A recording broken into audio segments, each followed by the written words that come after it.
G'day and welcome to this week's YouTube vlog from me at Barn Burner Services, and I hope we're all okay. Thanks to everyone that commented last week, amazing comments. Isabel, my niece who done the video, was really appreciative as well. So yes, thank you everyone, and also for the people that subscribed. As I've said many times, without you guys, well, we wouldn't do it. So we love you. Up the bobbers, as they say. Anyway, moving quickly on to this week's vlog, I'm going to do a vaporizer cooker service. I have done one before on an Aga, but this is a Noble cooker, so I'm going to show you the subtle differences. I thought it might interest some of you guys who mainly do Agas and haven't seen a Noble. So yeah, that's what I'll be doing. So the sun's out, which is fantastic because it's been raining all week. I'm feeling better. I'll be even happier when the boys are back from their holiday because it's been a bit strained for me this week, as they'll say.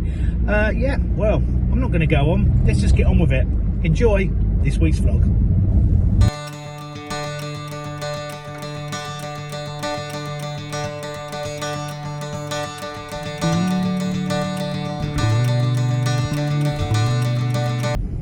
Okay, so as you've probably noticed, I'm still in my van and we're not at the Noble cooker.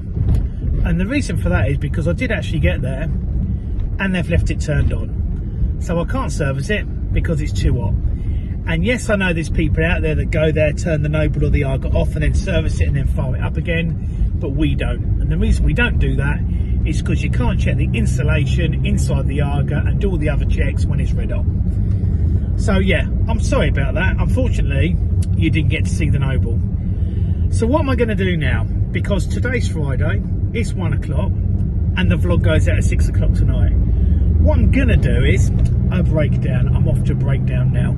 So this is for a guy I know pretty well, do a lot of work for the company, or his company anyway. They're another plumbing company, but they don't do oil, we do it for them. And he has got, haven't been around there for a few years, a Potterton Statesman. And the reported fault is that he basically turns it on in the morning, it'll run for a little while, and then it will turn off, and then after that it's either locked out or it runs and runs and runs and runs and runs and doesn't fire.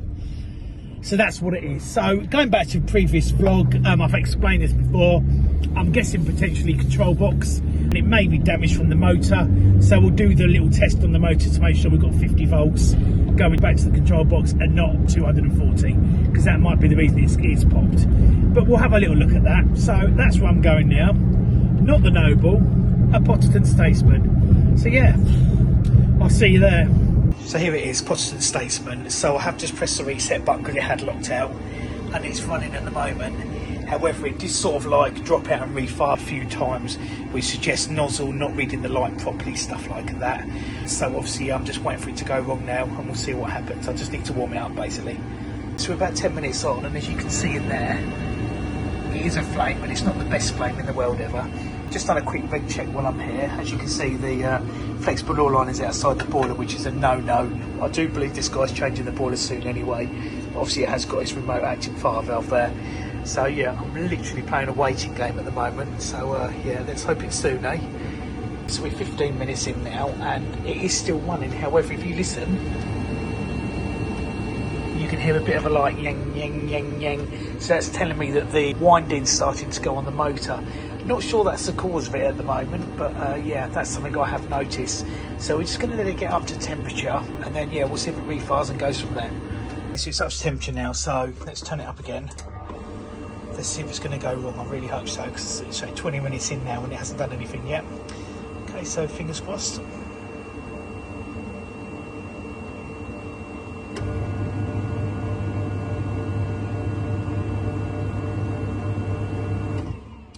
Okay, so that's telling you that the boiler has fired, but as you heard it just left the ignition on for so long.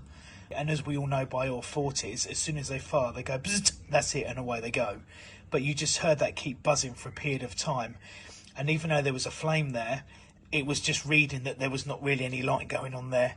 So it's probably a failure with that box. So what I'll do is we'll try it again. See what happens this time.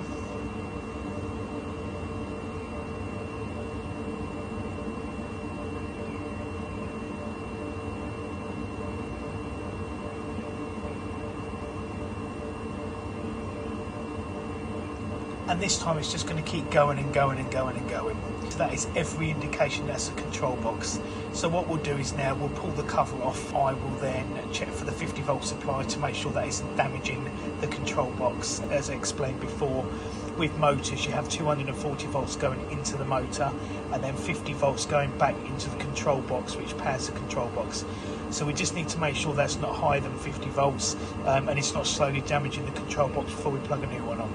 So yeah, let me get it to pieces. So what I'm going to do now, or the way this works, is obviously the supply comes from the control box here, which comes up through these pins here, and then it goes to the motor, which is over here, and then comes back via the white wire, which is this one.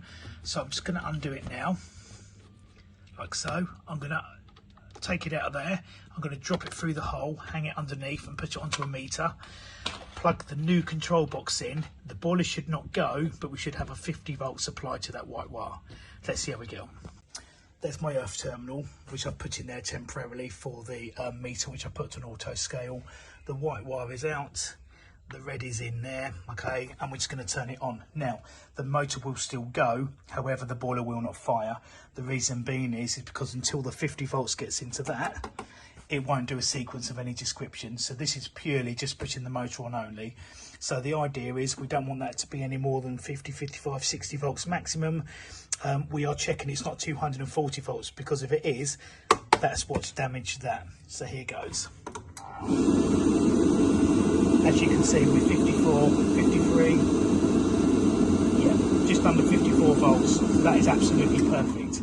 So I'm now happy to connect that white wire back in, and I'm happy to let this box try and see if it's fixed the boiler. So let's see how we get on. Here's the new box. As you can see, I've swapped the photocells over. Even though it looks new, that's not a new photocell. That is off the old box. I think it must have been done at some point. So obviously there's no need to change that, because I truly believe it's just this box. So we're just going to plug on. Like so. I'll do that grub screw up in a minute, and let's see what happens. So sort of 15 seconds-ish, that should fire. If I've got it right, that is.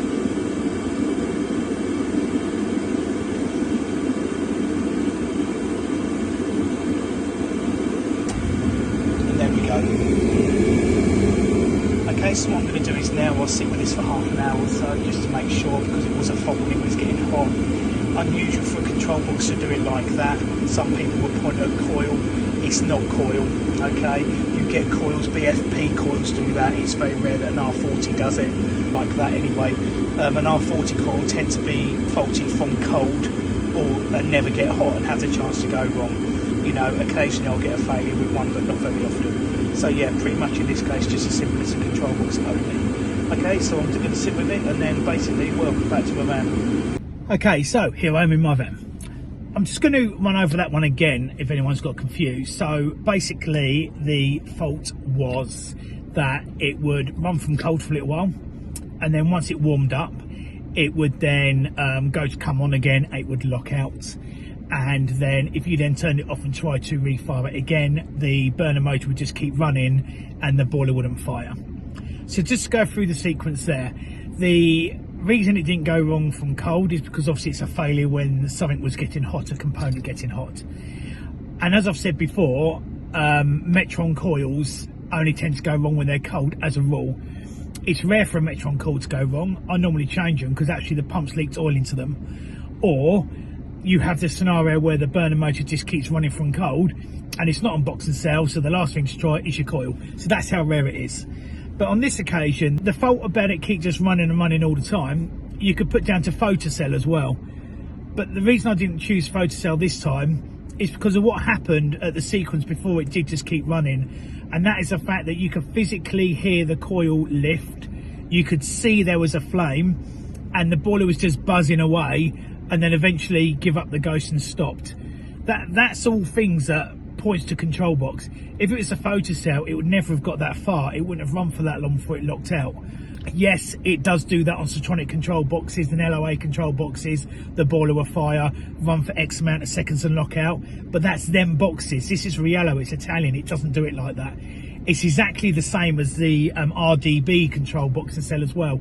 They have the same scenario. literally they fire and immediately the cell detects the light and immediately it turns the spark off. That's just a Riello thing, that's how they work. So that's why immediately, in this case only, I've eliminated the photocell. So yeah, that was pretty straightforward. Hope you're happy, George, because I know you've been chasing me for a few days on it, so sorry it's taking me so long, pal, but there we go. Some of us have been busy. So yeah, that is it. That is this week's vlog done. I'm off now to do an Arga cooker, but I won't be showing you that because Cam needs to be editing, because obviously it goes out this evening, well, in about 3 hours time. I did also, going back slightly, run that boiler for about, not half an hour, about 20 minutes, and tried to turn it on off quite a few times with the heating on it. It was getting warm and it didn't fail anymore as well. So yeah, feel free to comment on this vlog this week, and obviously if you haven't subscribed, please do, because we'll love it if you do. So yeah, until next week, up the bobbers, and as always, stay safe.